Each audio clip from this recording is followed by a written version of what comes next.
अभी आजाद है तेरा बहुत कुछ सीखना है, कमर कसनी अभी बाकी है मुट्ठी जीतना है। भले आजाद हो कैसे भी बस ये सोच ले तू, यही है यही है बात बस अब जीतना है।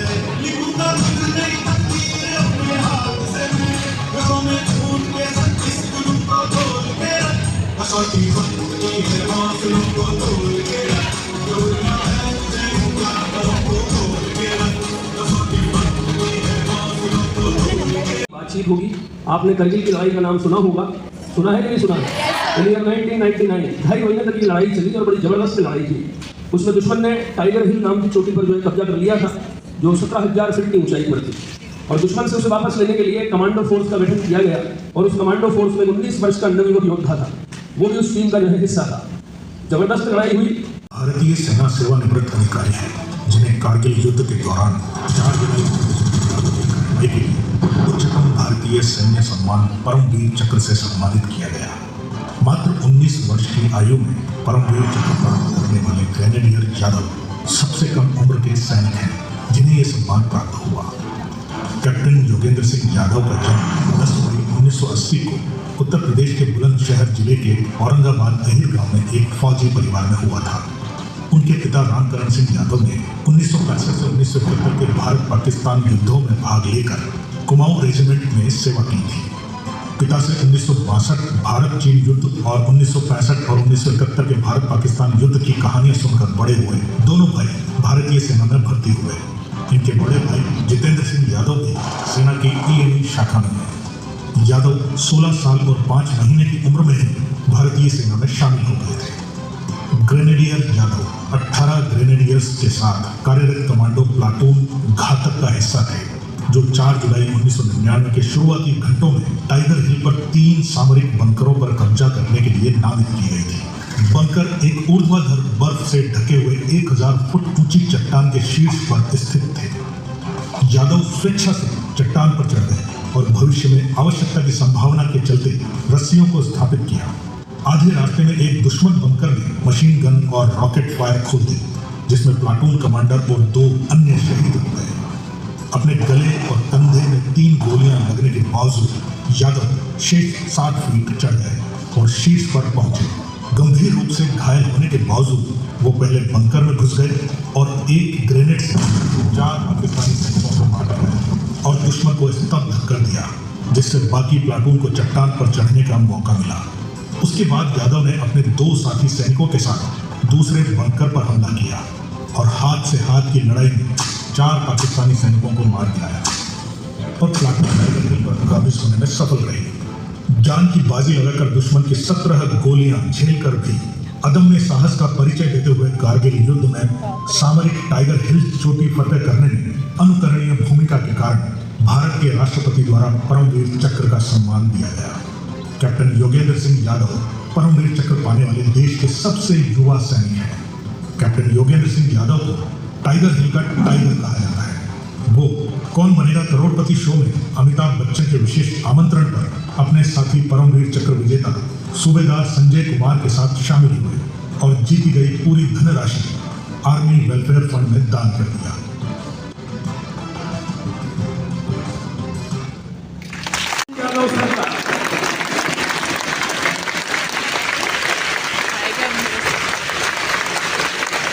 और जोरदार तालियां होनी चाहिए। जो मैंने अपने जीवन में भी अप्लाई किया है और आज यहाँ तक पहुंचे। पहला भी क्या हो सकता है? क्या? पर्पज। मुझे डॉक्टर बनना है तो क्यों बनना है? जो अभी आपसे मैं बात किया था कि पर्पज क्लियर होना चाहिए जीवन का एम का, कि अगर मैं आइलैंड में हूं तो क्यों हूं? मेरा पर्पज क्या है? कि नीट को क्वालिफाई करना, डॉक्टर बनना मेरा पर्पज है। पहला भी पर्पज, दूसरा भी पैशन, जुनून। अगर मेरे पास मेरा पर्पज है जीवन का, तो मेरे उस पर्पज को पूर्ण करने के लिए पैशन, जुनून, पागलपन, वो दिमागी जिसमें अपना मानसिक, शारीरिक, बौद्धिक, आध्यात्मिक तमाम शक्तियों को उसमें निहित करके और अपने उस लक्ष्य को प्राप्त कर सके। और तीसरा परफॉर्मेंस। जिस व्यक्ति के अंदर, जिस बच्चे के अंदर अगर जुनून है, पागलपन है, तो उसका परफॉर्मेंस कहां तक पहुंच सकता है, ये अभी आपको अगले 30 मिनट के अंदर पता चलेगा कि हम कहां से कहां पहुंच सकते हैं। जो आज हम सोच भी नहीं सकते वो भी हम कर सकते हैं। इतनी शक्तियों का समावेश हमारे हृदय के अंदर है, इतनी शक्तियों से परिपूर्ण हम हैं। क्योंकि मैंने भी जिस तरह से आपने सपना देखा उसी तरह से मैंने भी सपना देखा, लेकिन सपने को देखा ही नहीं, जिया भी था। 8th क्लास से सपने को जीता आ रहा था कि फौजी बनना है, लेकिन क्यों बनना है? एक युद्ध लड़ना है। इस पर्पस से उस सपने को जीता आया और हर सपने में एक फौजी की तरह एक युद्ध लड़ते हुए, देखता हुआ, जीता हुआ, बड़ा हुआ। और उस लोग सौंपेंगे तो आपको हर चुनौती से बाहर निकाल कर ला करके आपको लक्ष्य तक पहुंचा सकते हैं। इसमें क्या देख सकते हो, अर्जुन जो इतना बड़ा धनुर्धर था, जो पूरी दुनिया को जीत सकता था, पूरी दुनिया को हरा सकता था, लेकिन वो भी इतनी बड़ी चुनौतियों को देख करके हताश और विनाश होकर हथियार डालने पर विवश हो गया। लेकिन हथियार डाले, लेकिन अपने जीवन की डोर अपने सखा, अपने मित्र श्री कृष्ण को हाथों में सौंपी और श्री कृष्ण ने उसको तमाम चुनौतियों से, बाधाओं से पार करके उसको उसके लक्ष्य तक पहुंचाया। ये एक नॉर्मल पिक्चर है जो पहाड़ी इलाके से संबंध रखते हैं बच्चे, वो सब कुछ महसूस कर सकते हैं कि पहाड़ी इलाके की एक रोड का निशान, लेकिन ये हमारे जीवन से बहुत गहरा संबंध रखते हैं। ईसीजी कभी कराया? नहीं कराया तो आपने फिल्म को जरूर देखी, उसमें इस तरह की तरंगें होती हैं। वो क्या दर्शाती है? वो ये दर्शाती है कि इंसान जिंदा है, लेकिन ये भी समझाती है, ये भी बताती है कि जीवन एक सरल सुगम रेखा के समान बिल्कुल भी नहीं है। हमारा जीवन ऊंचाई और नीचाई भरी चुनौतियों से के समान है, और जो व्यक्ति इन चुनौतियों से लड़ता हुआ आगे जाता है वही एक जिंदा इंसान भी है, बाकी तो सब बत्तख ही।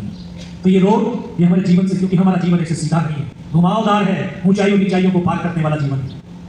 ये ज्योति है जिसका शायद आप नाम नहीं जानते होंगे, लेकिन कारगिल वार के बोलने जानते हैं, उनका कहीं फोटो देखा होगा टीवी में।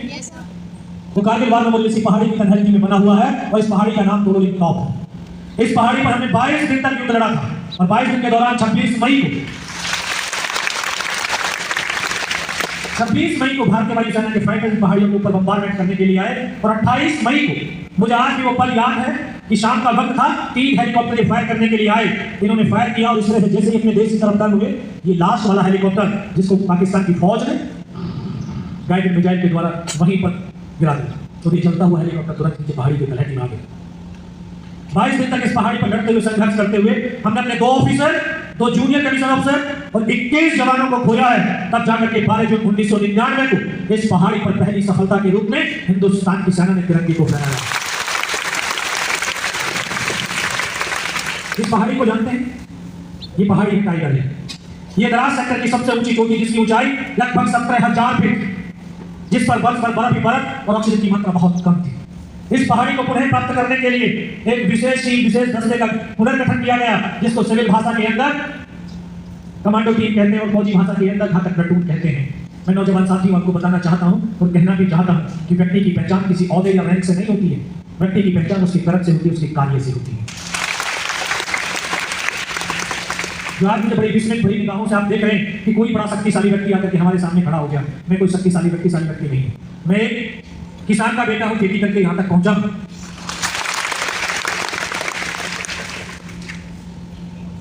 आप लोगों की तरह बिल्कुल सामान्य सा व्यक्ति हूं, कोई अलग से भगवान ने मेरे पास शक्ति नहीं दे रखी, आप लोगों की तरह एक आम इंसान। लेकिन जो 22 दिन की लड़ाई हमने लड़ी, उस 22 दिन की लड़ाई के दौरान हम 15 जवानों की एक टीम, जिसका काम था फॉरवर्ड में लड़ रहे जवानों को राशन और अम्नेशन पहुंचाना। सुबह 5:30 बजे सामान को उठाते, रात को 2:30 बजे ऊपर पहुंचते थे, 2 घंटे में वापस भी आते थे। उस 15 में से 3 जवान हम ऐसे थे जो 22 दिन तक बिना कुछ खाए, बिना सोए, बिना रुके, बिना थके चलते रहे, और उसी काम से हमारी पहचान बनी। ये तीनों लड़के, तीनों सैनिक फिजिकली मेंटली बहुत स्ट्रॉन्ग है, इनको इस कमांडो टीम के अंदर शामिल किया जाए। चलते हैं, मैंने उन पलों को जिया भी है और देखा भी है। मुझे वो पल याद है कि जब मैं सर से लेकर के पैर तक लहूलुहान था और इस नाक से खून की धार बह रही थी। मेरा साथी मुझे फर्स्ट एड करने के लिए फील्ड पट्टी की पॉलिथीन फाड़ता है, उसका हाथ यहाँ तक जाता है, यहाँ पे गोली लगती है, इधर से पूरा सर के बाहर जाता है। उसका हाथ पकड़ता हूँ, सर क्या हुआ, लेकिन एक शब्द तक नहीं बोल पाता। बगल में ही मेरा ट्रेनिंग का साथी रूममेट बैठा हुआ था, उसके मुख से आखिरी शब्द क्या निकलता है, उसको सीने में गोलियां लगती है, यहाँ से खून की फुहारें चलती हुई गोली मार करके लेट जाता है। एक साथी आगे बढ़ता है, वहीं पर एक बम गिरता है, उसकी यहाँ से गटक गटक के जमीन पर गिरती है, और जब शरीर के अंग गटक के जमीन पर गिरते हैं, किस तरह से तड़पते हैं, उछलते हैं, उनको शब्दों में बयान नहीं किया जा सकता। एक और साथी आगे बढ़ा, वहीं फिर एक और बम गिरता है, उसके दोनों हाथ दोनों पैर गटक के जमीन पर गिर जाते हैं। इस तरह से एक एक करके मेरे तमाम साथी शहीद हुए। मैं भी उनकी तरफ से मर चुका था, और 40-50 पाकिस्तानी सैनिकों ने चारों तरफ से घेरे हुए थे, गोलियों की बौछारें शुरू हो गई। एक कमांडर था, उसने बोला कोई चेक करो इनमें से कोई जिंदा तो नहीं है। वो आकर के गोलियां मारने लगे।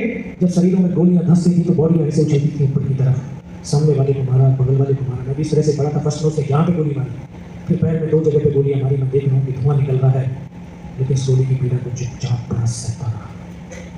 ये कौन सा पीर हो सकता है? आपको 3P बताया था, कौन सा पीर हो सकता है? ये परफॉर्मेंस हो सकती है कि आपकी परफॉर्मेंस कहाँ तक पहुँच सकती है। आज अगर एक सुई भी चुभ जाए तो बॉडी में इतनी पीड़ा होती है, और उस समय धनाधन गोलियां शरीर से पार जा रही हैं, लेकिन आह तक नहीं निकल पा रही थी। उनको यकीन हो गया कि इनमें से कोई जिंदा ही नहीं है। फिर उन्होंने ऐमान में क्रूरताओं का तांडव शुरू किया। हमारे जवानों की बॉडियों में बूट की ठोकरें, पत्थर, गालियां देनी शुरू की। बहुत देर तक ये तांडव चला। सब कुछ बड़ा सहता रहा, देखता रहा। फिर काफी देर के बाद उनके कमांडर ने बोला कि इनके हथियार उठा लो और नीचे जो इनका बंकर, इनका पोस्ट हिंदुस्तानियों का बना है, उसके ऊपर भी हमला कर डालो। तब ये आवाज जब सुनी तो मन मस्तिष्क के अंदर ईश्वर से बस एक ही प्रार्थना करी, एक ही अरदास करी कि मुझे इतने जिंदा रख देना कि मैं अपने साथियों तक सूचना दे सकूं, ताकि उनकी जिंदगी बच जाए। और ये सच है। अगर निस्वार्थ भाव, सच्ची श्रद्धा, वो सच्चे समर्पण के साथ उस परमपिता परमेश्वर जिसको अल्लाह वाहिगुरु के नाम से हम जानते हैं, उसको याद तो करके देखो, वो शक्ति आपके सामने खड़ी होती है। और इसका भी प्रमाण अभी आपको मिलने वाला है। सोचता रहा, बड़ा दोबारा से गोलियां मारने लगे। फिर मन मस्तिष्क के अंदर एक विश्वास पैदा किया, एक सोच पैदा की, अगर इसने सर और सीने में गोली नहीं मारी, चाहे मेरा हाथ पैर दोनों ही काट करके क्यों ना ले जाए, मैं उठ तक नहीं करूंगा और मैं जिंदा भी रहूंगा। और इसी विश्वास की बदौलत आज आपके सामने भी खड़ा हूं। वो आए, दोबारा से गोलियां मारने लगे। फिर भी उसने बाजू में पैर में गोली मारी। 2 कदम चलने के बाद न जाने उसको एहसास हुआ होगा कि ये जिंदा है। वो वापस मुड़ा, इन आंखों से देख ही रहा था। जब वापस मुड़ा, उसने राइफल सीने की तरफ करी, तब लगा ये भी तरफ नहीं बचेगा। लेकिन कहते हैं जयपुर की सहियां मार सकेगा को, और इस देश को भारत माँ बोलते हैं, ऐसे नहीं बोलते। ये तो कंकर और मिट्टी वाली जमीन नहीं, ये सजीव है। माँ भारती अपने बेटों की वीरता, शौर्य, पराक्रम और बलिदान को कभी दफन होने ही नहीं देती। किसी न किसी एक को जरूर माध्यम चुनती है।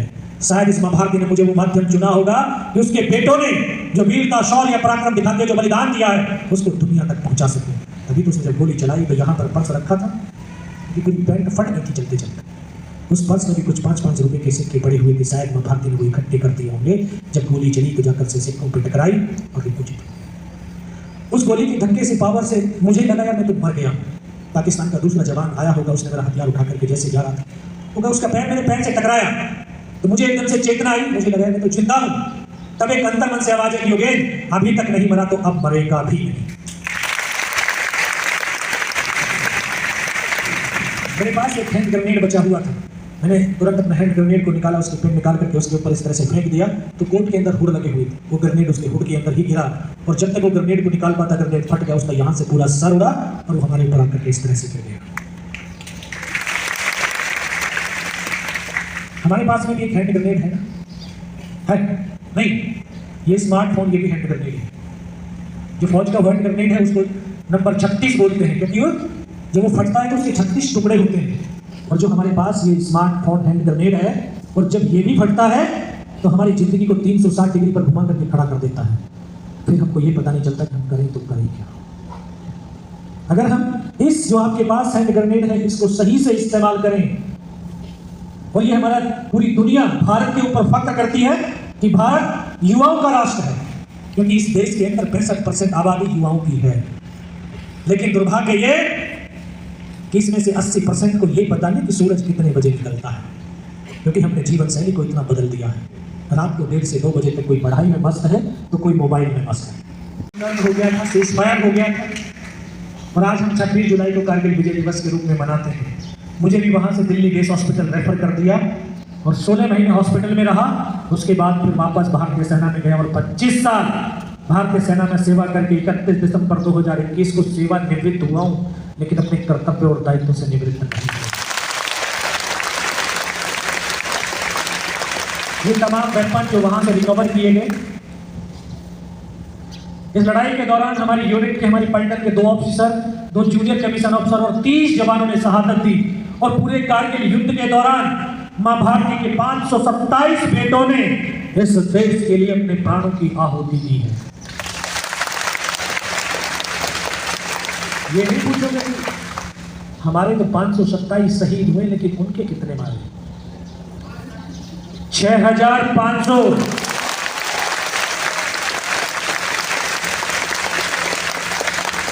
और जब सफलताएं मिलती हैं तो अवार्ड एंड ऑनर्स भी दिए जाते हैं।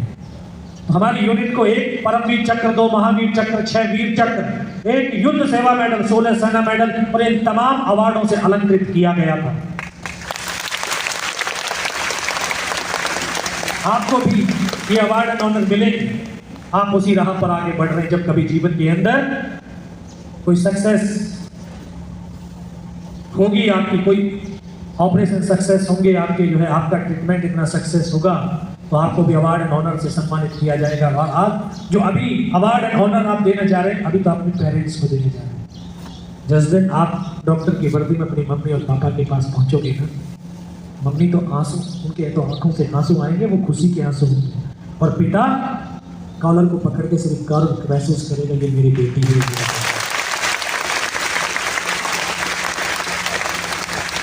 ये परमवीर चक्र मेडल है, ये पर्पल कलर का होता है। इस खास विशेषता इसकी ये ही, इसमें बीच में अशोक स्तंभ, चारों तरफ कुछ निशान बना हुआ ना, किस चीज का?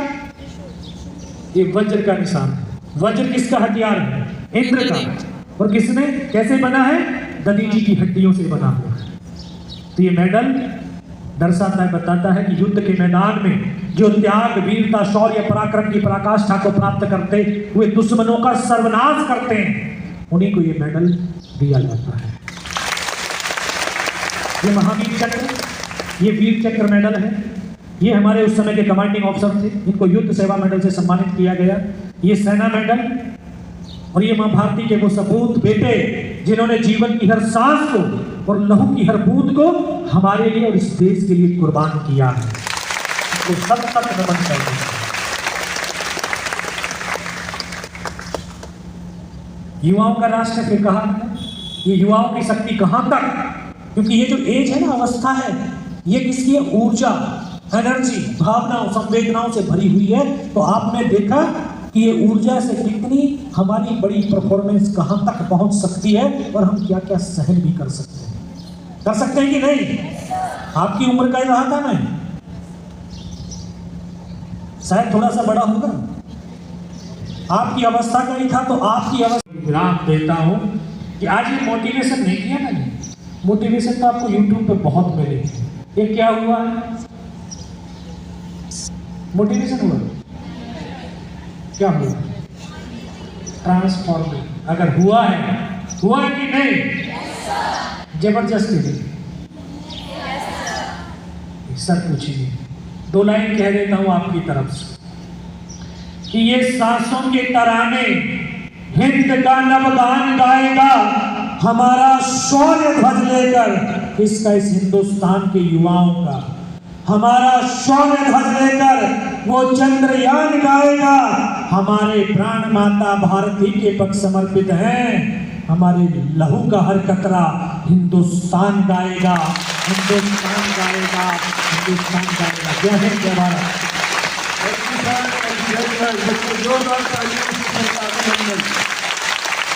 वंदे वंदे वंदे। Sit down please. Thank you very much. और 7 महीने की जो रेस है, इस रेस को जीतने के लिए बहुत जरूरी है कि आप डिसिप्लिन को मेंटेन करें। डिसिप्लिन का मतलब वो मत समझ जाइएगा जो मैंने जो उस बच्चों को कहा था कि ढंग से बैठिए, ढंग से उठिए और मुंह सुधा के बात नहीं करनी किसी से। मैं वो सब बातें नहीं कर रहा हूँ। डिसिप्लिन शब्द का मतलब है, इसको हिंदी अनुवाद करें तो अनुशासन, और अनुशासन का संधि विच्छेद करें तो स्वयं का स्वयं पर शासन, स्वयं का स्वयं पर शासन। और जो स्वयं पर शासन नहीं कर सकता, खुद को रूल नहीं कर सकता, तो फिर दूसरों को रूल क्या कर सकता है? जिस फील्ड में हम खेल रहे हैं, हर फील्ड का अपना एक अनुशासन होता है, अपना डिसिप्लिन होता है। क्रिकेट का अपना डिसिप्लिन है, फुटबॉल का अपना डिसिप्लिन है, बैडमिंटन का अपना डिसिप्लिन है। हर एक फील्ड का अपना अपना डिसिप्लिन होता है। वैसे इस मेडिकल एंट्रेंस एग्जाम क्रैक करने के लिए डिसिप्लिन काम में आता है। वो डिसिप्लिन है लास्ट मोमेंट तक अपनी कंटिन्यूटी को मेंटेन करना। डिसिप्लिन का रूल नंबर 1, लास्ट मोमेंट तक अपनी कंटिन्यूटी को मेंटेन करना।